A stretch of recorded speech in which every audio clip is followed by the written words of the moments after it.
My name's McCaine Obenland, and I served in the United States Coast Guard for 20 years. I joined the Coast Guard actually on an impulse. I was living in California at the time, and I didn't really have a career plan. I just knew that I wanted to do something else.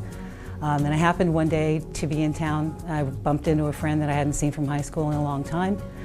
We decided to catch up over lunch, and on the way, she wanted to stop and drop some papers off at the Coast Guard recruiter's office. And I had never heard of the Coast Guard, but I tagged along. And there was a video playing about the Coast Guard, and it caught my interest, especially the part where they showed the heavy surf rescue boats. The minute I saw that, I knew that that was what I wanted to do. So I took the test, I passed it, and left for the training center in New Jersey 3 days later. In the service, my specialty was actually a dual mission specialty as a federal law enforcement officer and in search and rescue operations, first as a responder and then later at what they call SAR coordination centers.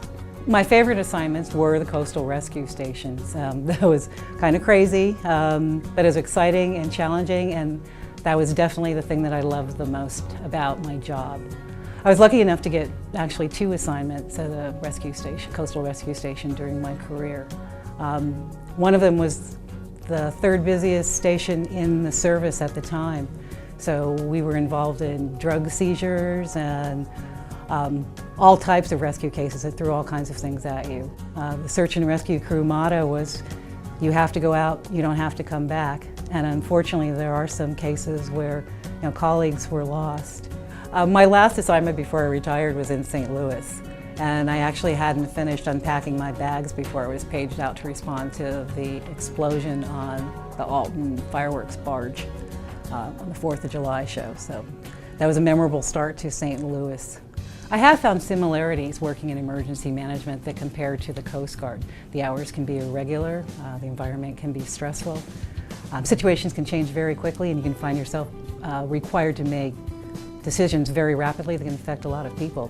It also demands teamwork, and that's all very familiar territory.